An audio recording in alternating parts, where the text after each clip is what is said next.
Imagine the day when your UPSC result has been declared. You enter your roll number and your mark sheet appears. And in GS2, you have scored 130 marks. Sounds fascinating, right? What if I tell you, after watching this video, this dream will become your reality? So welcome to Civil Servants Hub. In this video, we are going to decode for you the GS2 answers of UPSC 2022 topper Ishita Kishore ma'am, who has made this dream a reality by scoring 130 marks in GS2 paper. So let's see how she has written her answer and what are her secrets which has fetched her so many marks. So without wasting any time, let's get started. So here the question was, do you agree with the view that time has come to revisit the 7th schedule of the Indian Constitution, discussed with the suitable arguments?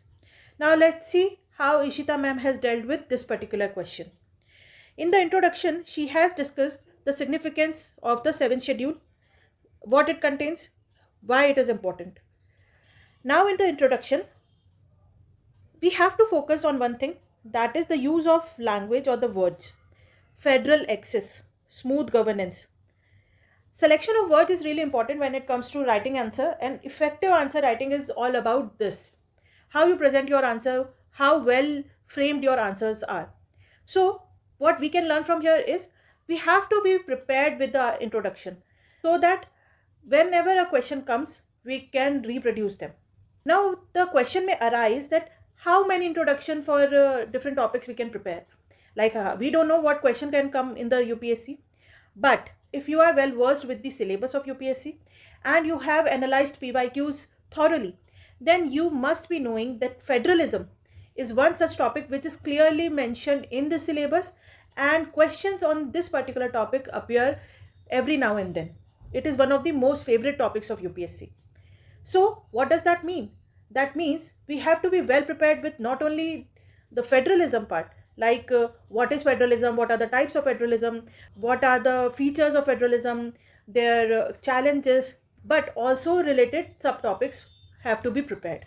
Like 7th schedule containing the 3 lists is also related to federalism. That's why we have to be prepared with that also. And this is what reflects here, that she was very well prepared with it. It is not a last moment introduction what she has written, because when you articulate an introduction at the very last moment, it is very difficult to use correct words, and generally it becomes very generalist kind of introduction. So this is what we have to learn, that is we have to be very well prepared before attempting any question. Okay, so prepare your introduction well in advance, analyze your syllabus and PYQs thoroughly, and understand what UPSC actually demands from you. Okay, now while dealing with the list, she has given it a different kind of presentation, that is through chart she has presented them. It has given it a uniqueness, a touch of personalization and innovation, so that the evaluator will never miss it. Here she has not only written the names of the 3 lists, that is the center list, state list and the concurrent list, but also included what the list contains, what the subject matter is. One thing you need to learn is the kind of language or the selection of word. Desires uniformity, desires diversity. Uniformity desirable but not necessary. See how she has presented what the list contains and the subject matter is all about. Okay, now let's come to the main body part of the answer. So the question demanded you to analyze whether there is any need to revisit the 7th schedule or not. Now in the body part, she has dealt with this particular part where she has written the need to revisit the 7th schedule. Again here you will see the use of words like quasi-federal, central bias, democratic decentralization, principle of subsidiarity, The kind of word she is using is really important. We all have arguments, but we don't know how to present them. And that is what makes a topper a topper. And that is why they get better marks than us. So, this is what we need to learn. We need to read good materials. We need to read books. We need to read newspapers by ourselves. Then only we'll be able to understand the concept well and also work upon our vocabulary. Now, after presenting all these, she has given a way forward. Very briefly, she has written the suggestive measures, that is, set up the committee for revisiting, refer recommendations of Law Commission, second ARC and NCRWC. Again, the last line, if you'll read, federal balance. Selection of keywords is really important. This is what we can learn from here. Now let's see another question related to same topic, federalism. Despite the constitutional division of powers, center-state disputes have been a perennial feature of Indian democracy. Discussed with examples. Now, we know that center-state dispute, be it river dispute, be it boundary dispute, comes in UPSC exam very often. So, again, she was well prepared with it. See the language she has used here in the introduction. Federal nature of India is exhibited by the Article 1. India, that is Bharat, shall be the union of states. This is what you can learn. How to mold your ready introduction into the demand of the question. Then she has presented a mind map dealing with the mechanisms to address the issues between the center and states. Now, as the question demands you to present the issues with the division of power, why it is not sufficient. She has here discussed where the division of power has been mentioned and what are the issues or the drawbacks or the shortcomings of the 7th schedule. He has given the examples with each of the points. And see this conclusion. Niti Aayog's cooperative federalism can ensure healthy states progressive India for India at 75. This is also very well prepared in the advance. This is what we can learn from this particular answer, that introductions and conclusions should be prepared. We have to be prepared with the arguments, examples, and we need to just learn to mold them as per the demand of the question. Now let's see another question related to federalism. The Finance Commission plays a crucial role in balancing fiscal federalism in India. In this context, examine the recommendations given by the 15th Finance Commission. So now here again, see the selection of words, federal balance in financial matters. She has just mentioned the article and somewhere or the other rewritten the statement given in the question, added the article to it and just tweaked the language of the question. See how beautifully she has played with the words. Okay. Then here she has given the role of Finance Commission through a mind map. Now, as the question itself written, the crucial role in balancing fiscal federalism. So, she has emphasized on it. What is the role of Finance Commission in fiscal federalism? Given related arguments, examples. And now, as the question demanded to examine the recommendations given by the 15th Finance Commission, she has dealt with it here. Again, let's see the kind of selection of words she has done here.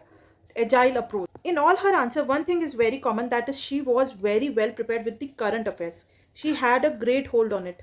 She knew how to relate the current affairs or the data with the questions, how to use them, how to play around them, what are the important keywords in the different government documents have been used, and she tried to use them in her answers.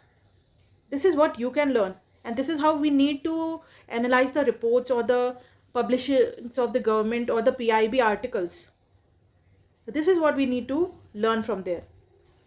Then she has presented the limitation in the mind map format, and then a brief concluding line is there.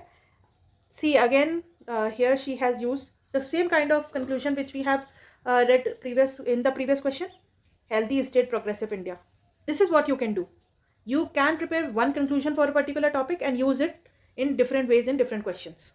5 major takeaways from Ishita Kishore ma'am's GS2 answer sheet, especially for polity, will be: First, analyze and understand the UPSC syllabus and PYQs.